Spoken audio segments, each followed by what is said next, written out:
morning. Good morning. So pleased to be joined by Vice Chair Ted Lieu and DPCC Chair Debbie Dingell and DPCC Co-Chair Lori Trahan. Congress has been in session, as you know, for the last 4 weeks with very little to show for it because the Republican majority refuses to prioritize the needs of the American people. As we prepare to head home to our districts for Memorial Day, the House Democrats are focused not on the divisive messaging bills that Speaker Johnson is carrying forward, but on lowering costs and fulfilling the promise of the American dream. That means making housing more affordable so that economic mobility that comes with home ownership is within reach for the next generation. That means defending democracy and our freedom from MAGA extremists who have made it so that young women growing up in America today have fewer rights than their mothers and grandmothers. And that means ensuring that our veterans back home have access to health care benefits that they've earned. Thanks to House Democrats and President Biden, more than 800,000 veterans have received health care because of the PACT Act. We're building a strong economic foundation that will grow the middle class and make life easier for working families. Under President Biden, we've seen incredible dramatic growth, over 17 million jobs, over 17 million small business applications, and more than 15 million jobs created. House Republicans have shown us their vision for the economy.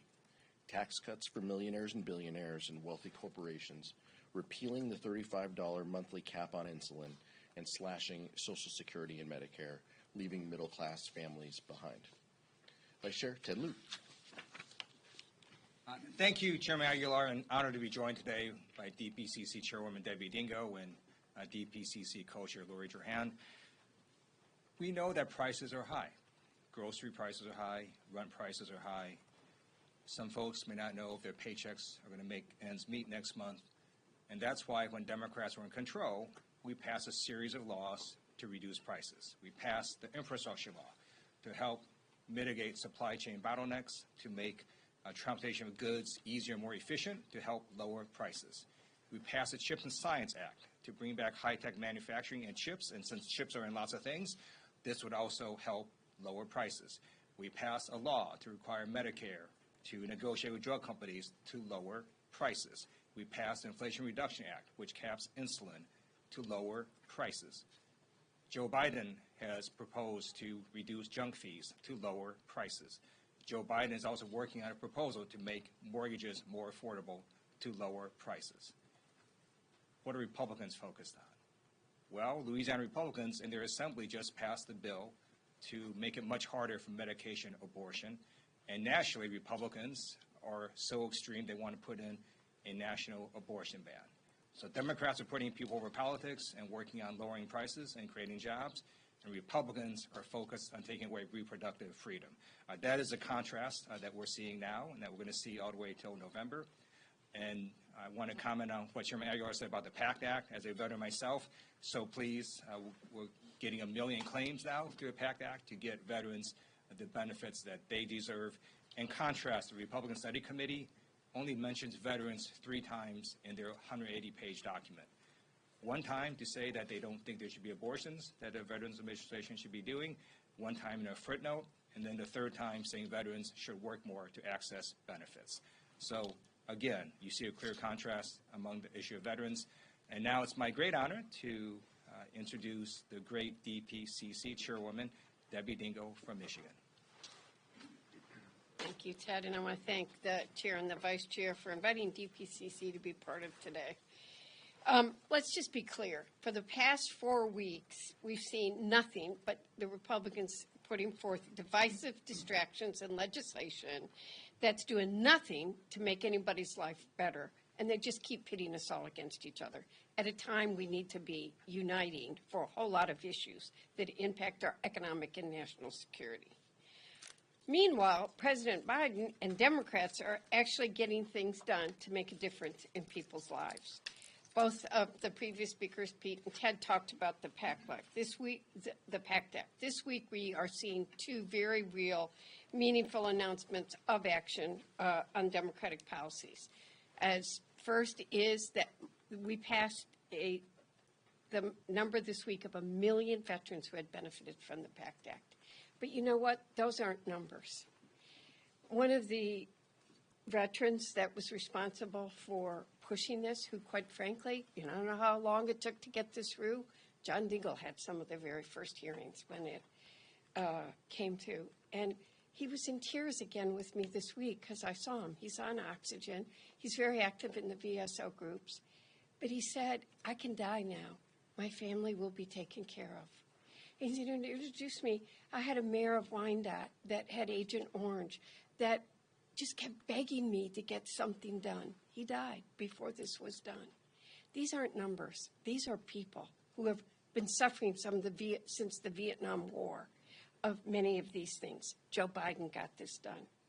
And second, just this morning, the Biden-Harris administration announced that even more student debt will be canceled, bringing the total debt forgiven under the leadership to $167 billion and helping nearly 5 million families breathe easier. This is making a difference in real people's lives, not trying to divide us, not using messaging bills that aren't going to go anywhere, that just exasperate hate. So as we go home for the Memorial Day working period, I know that my colleagues have dozens of events planned. We're going to be working very hard with our veterans to remember those that gave their life to fight for our freedoms, because we never do take our freedoms for granted. Thank you. And with that, I'm going to introduce my co-chair of the DPCC from Massachusetts, Lori Trey. Well, thank you, Chair Dingell, and thank you, Chair Aguilar and Vice Chair Liu, for hosting us. I think my colleagues have said it already, but House Republicans have proven time and again that the only thing that can unite their fractured Republican conference is bringing messaging bills that have no chance of becoming law to the floor. Earlier this month, Speaker Johnson announced Appliance Week, where instead of passing legislation to protect women's reproductive rights, House Republicans voted to defend stoves and refrigerators that no one tried to take away. They followed that up by unveiling a list of bills to align with Police Week. But rather than pass legislation to increase funding for the COPS program, the most important federal program that local departments rely on, House Republicans passed toothless resolutions designed to score cheap political points. And this week it's more of the same. House Republicans unveiling a farm bill that cuts $30 billion from food assistance programs, including the largest cuts to SNAP in 3 decades, that the most vulnerable families in our nation need to put food on their table. This is a dangerous proposal, and the fact is it has no chance of becoming law. It's just another exercise in futility.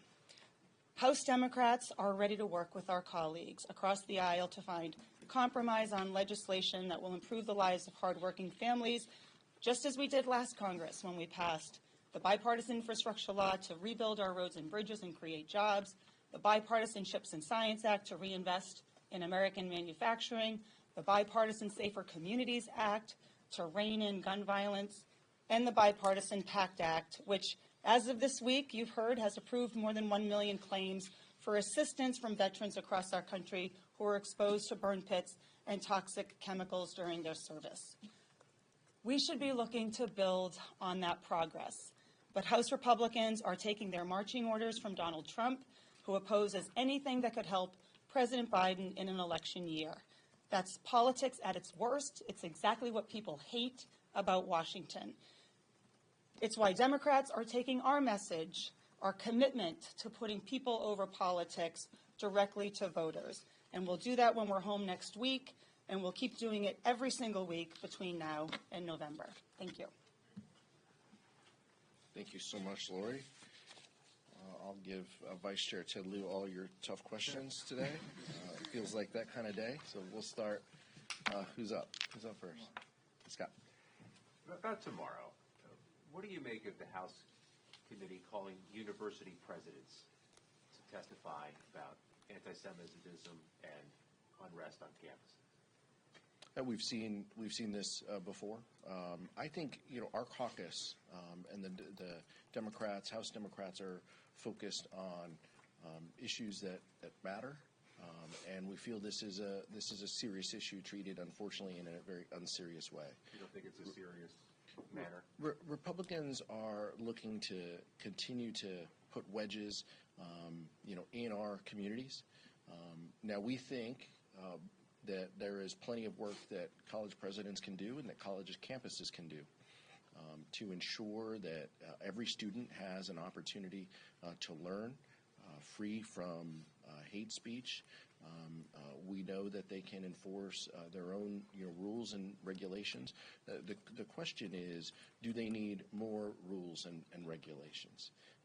And this Republican majority seems to think that's true. We won't stand for anything that seeks to divide our communities and divide our caucus. We think that there is a conversation to be had about anti-Semitism, rising anti-Semitism on college campuses, and we think that there's a more collaborative way to do that. But scoring political points, built for Twitter, is not constructive. Anybody else? One of the most helpful things that Republicans can do is to pass a bill by Congresswoman Kathy Manning that actually provides resources to the Department of Education to go ahead and investigate claims of anti-Semitism and other claims of discrimination. And what we now need to do is get resources to these agencies to enforce the law. I urge Republicans to put that bill on the floor. I'm just going to comment because I happen to be at one of the universities that's we've had a lot of conversation. Every student deserves to be safe. And I think sometimes the kerosene that's being thrown on it from Washington isn't helping people listen to each other, to understand each other. I've met with everybody. I was at Hillel the first week of October 7th. I've been with my Jewish students, but I've also been at the encampment on the campus. They're not anti-Semitic. We have a lot of people that are hurting in this country on both sides. Do you think this hearing might be a type of kerosene? I do. I think that we need for everybody to feel safe, and that we need to stand up to hate wherever we see it. And we are seeing a rise in anti-Semitism, Islamophobia, xenophobia, racism, and sexism, and that all of us should be standing up to hate wherever and whenever we see it. You've heard me say before that our responsibility, too, is to bring the temperature down on important issues of the day, and I think that's what Debbie's speaking to. Ryan? Is now the appropriate time to invite Prime Minister Netanyahu to deliver a joint session address to the Congress? That's not a decision for the four of us, up here. We're focused on, delivering solutions and having important conversations. Look, we respect world leaders when they are in town and when they come and want to have, conversations with us. Prime Minister Netanyahu has spoken to a joint session of Congress in the past. If that's a decision that is made, we'll respect that, but that's not a decision that the four of us have any say in. Thank you, Mr. Chair. Today is the first House oversight hearing since last week's markup on the Garland consent that kind of went off the rails. I want to get your thoughts about the exchange that Marjorie Taylor Greene had with Congresswoman Crockett and Congresswoman Ocasio-Cortez. I know that Democrats view themselves as the adults in the rooms and try to focus on the issues at hand. Do you think that viral moments like that distract from the work that you're doing to try to call out some of the hypocrisy on the other side that you always allude to? Well, I think that anybody who, if people aren't tuned into Congress and they just turn on that, or that is their exposure to the House of Representatives, then that's unfortunate. It is not an accurate reflection of discourse that we need here. And I think we've said this time and time again. Marjorie Taylor Greene is the epitome of chaos and extremism, and it's unfortunate that she decided to take the hearing in that way. But broadly, we need to be. We hope that this is a place where we can have conversations where we can disagree without being disagreeable. And what happened in that hearing was unfortunate. For those people who were just kind of tuning in. But let's not gloss over the fact that Marjorie Taylor Greene is a one-person wrecking crew, and she lives off of that. And that's her brand. And Chairman Comer has a responsibility to try to keep hearings under control, and he failed in a huge way. And that's on committee chairs to be able to support that discourse and dialogue. And it was a utter failure that he couldn't control his members. Thank you. I do want to follow up on that question. With the oversight hearing that did get a lot of attention, you do have one of your members, Congresswoman Crockett, now selling merchandise based off her insults at Congresswoman Green. I mean, do you support that, and do you think that's appropriate for your members to be, essentially fundraising off the chaos of what's going on up here? Look, those committee rooms shouldn't be that chaotic. That's on Chairman Comer to set the tone. But we see that this is just emblematic of House Republicans. Their inability to control that hearing. He's asking, "Oh, I didn't hear anything. What's going on?" He's turning a blind eye to what is happening. I'll stick with what I've said before. It's unfortunate that people who don't have an exposure to Congress tune in national news and they see that is what's happening. It's not a reflection of what the four of us up here. We work with our colleagues on the other side of the aisle from time to time. It's clear that they can't do anything big or significant without our votes. We've made that incredibly clear this Congress. We want to work in a way to get things done and to collaborate where we can, and we're going to continue to do that. Thank you very much. Your colleagues from House Intelligence Committee yesterday released a letter in which they're calling for the administration to allow Ukraine to use American weaponry against military targets on the Russian territory, because they start to get the weaponry, but they have restrictions how to use that. Would you support that effort? And if yes, how Congress may help Ukrainians to achieve this goal, to leave this ban? The most important way that we can help our allies in Ukraine fighting for their freedom is to support them on the military side, and we have done that. The National Security Supplemental is a dramatic benefit to them as they fight for their freedoms. But that coordination and discussion and the military-to-military coordination will continue. Our expectation is that will continue in addition to the resources that are given to them.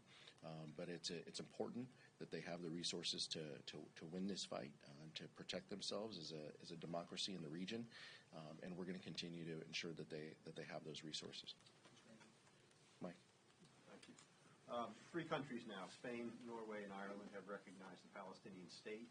They say they have done so in order to put pressure on Palestine and Israel to come up with a 2-state solution, which, of course, President Biden is pushing for as well. Do you think that that's a good strategy for doing it? Do you support the announcement? And should the United States take a step like that? Because Netanyahu does not support the 2-state solution. We've been talking about it for decades, and it hasn't come to fruition. So is that strategy failing? And again, back to the original question, do you support what these 3 countries have done?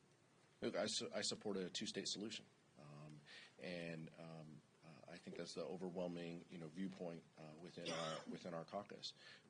But the best way to do that is to work with the parties in order to solve that, to give the administration the space and the support they need to have those diplomatic conversations to ensure that. One of the most pressing things we can do today is to encourage our friends and allies in Israel to continue to work through a plan, a post-war plan that does account for a 2-state solution. That's the position of the Biden-Harris administration, and that's a position that overwhelmingly we support. And so giving them that latitude and that space is what's most important in that time. Like Chairman Aguilar said, I also support a 2-state solution. Now, this is just my personal view. Hamas is a genocidal, homicidal terrorist organization. The notion that we or anyone will recognize Hamas is ludicrous. And right now, Hamas is in control of Gaza. So until Hamas is dismantled or radically changes its ways, because its founding charter is to kill all Jews, there's no way any country or anyone should recognize Hamas, which is a designated terrorist organization. Yes, good morning, thank you. Good morning. You talked about Netanyahu here, though. Can you give us a barometer reading, though, in your caucus as to people who would say, yes, let's have the Prime Minister of Israel come to speak? He is a global leader, as you say, and others who say, no way, we're with the ICC. No, I can't give you a read on that. You're the chair of the caucus. What's the temperature Yeah. inside the caucus? I mean, that's on you guys to have 213 conversations if you want to know where people land on this. It's not a decision that the four of us get to make. I believe all four of Lori may not have been in Congress at the time the Prime Minister spoke last time to a joint session of Congress. When world leaders come and speak to a joint session of Congress, it is an important reflection. We oftentimes, we get reserved seats for those as members of Democratic leadership. We pay our respects. We participate. We listen. That's what we do. But that's not respectful. That's not everybody who comes on that House floor should be respectful of the gathering that is happening, whether we are voting or whether someone is speaking to us. That's the overwhelming feeling of Democratic leadership. At the NRA convention this past weekend, Trump made comments about a potential third presidential term, and I just wanted to get your thoughts on, is he joking? Is this something that you guys are taking seriously? Every time the former president speaks about these things, we should take him seriously. He has said time and time again, he has told us who he is and what he will do. He told us that he would pack the court to get rid of a woman's right to make her own health care decisions, and that's exactly what he did. When he wasn't, glitching out and waiting at the NRA conference, he said some pretty terrible things. But the erosion of democratic norms is very clear among the former president. People should hear him. I have heard Liz Cheney speak to that directly as well. She has said if you allow Donald Trump in the White House again, he will not leave.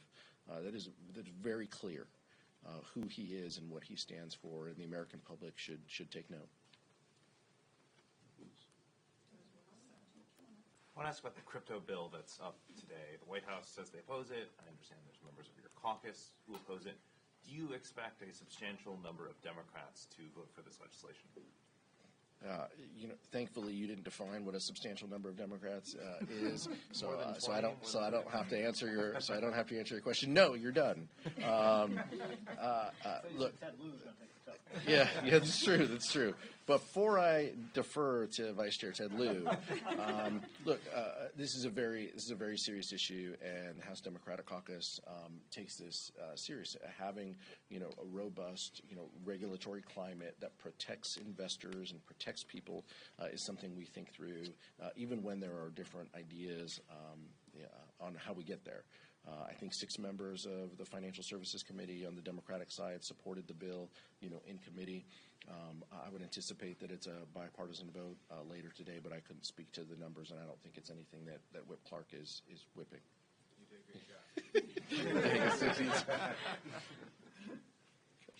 Ryan Bennett, USA Today. Hi, Congressman. In the opening of your remarks, you said that you all don't have much to show for the last 4 weeks, and you explained why. Last week, some of your Republican colleagues took time to go support the former President Donald Trump at his trial in New York. The defense rested their case yesterday, so this trial will be coming to an end very soon. What are your initial reactions, I guess, to some people taking the time out of a work week to go support the former president at this trial? And do you foresee it slowing up any legislative business if they go to continue to support him amongst closing arguments and a verdict? Yeah. Look, it's important first that everybody respects the independent judiciary and whatever decision is arrived to by that jury. But this speaks to the earlier question too, right? House Republicans changed their calendar just so the Red Tie Brigade can go up there and bend a knee to Donald Trump. They moved committee schedules and calendars around just so they could have his back. It's an unfortunate state of where the House Republican Conference is, that even the Speaker has to go to bend a knee to the leader of his party to show his support. Right, this is a litmus test of Donald Trump. Anybody who wants to be in the Veep sweepstakes has to go and bend a knee and to show their support and to stand behind him and to sit through that hearing or to have his back. It's just an incredibly sad state of where the House Republican Conference is. But I don't think that this is surprising to any of us. I mean, we've seen this, time and time again. The performative nature of the politics of trying to vie for Donald Trump's love and affection is an overwhelming, viewpoint on the other side of the aisle. Last question. You spoke a little bit about the Louisiana bill yesterday that was advanced to classify abortion pills as controlled substances. Two questions. Do you fear that we could see that replicated in other states? And do you also fear that some of your Republican colleagues here might be inspired to introduce a legislation that's similar to that? I'll let the vice chair speak too, but the answer to both questions is yes. I mean, look, House Republicans have been very clear that the incubator for these terrible ideas that are assaulting women's reproductive freedom are spreading throughout the country. 6-week bans in Florida, a Louisiana ban. You have President Trump now, talking openly about going after contraception. And then his campaign obviously has to kind of clean it up, at the end and to say that's not what he meant. But again, look, let's trust him when he says that these are things that are on the table. We're going to continue to see that because Republicans overwhelmingly do not trust women to make health care decisions for themselves, period. That's just where the party is. And so we need to trust them when they say that. But I'll defer to the vice chair. Extreme Republicans want to take away reproductive freedom. They want to meddle in your bedroom with contraceptive bans. And we know this because, in fact, they're introducing bills on these topics. Not only are red states introducing very extreme bills, but when you try to restrict medication abortion nationwide, as conservative groups try and do through the U.S. Supreme Court, that affects purple states. That's going to affect blue states. So this is a full onslaught on reproductive freedom. And again, it's a reminder that the two parties are not the same. Yeah, I have to speak on this topic because we've seen overwhelmingly the former president mix up mifepristone with contraception. Is that by design, or is that him trying to have it both ways? But we don't actually trust where his actions are going to be because we still have an overwhelming majority of Republicans who are on a life at conception bill, which would ban not only abortion but also IVF in this country. And we have to be just vigilant in making sure that people know what is at stake. I do think that this is going to be talked about from now until November and until it's fixed. But women are not going to let the Republican Party turn back the clock on their rights, on their daughters. So we'll be making sure that people understand the clear distinction, which is Democrats believe that this is a woman's freedom to choose with her doctor and that politicians have no business weighing in on that decision. Thank you. Thank you. Thank you. Mr. Liu now stay for some tough questions.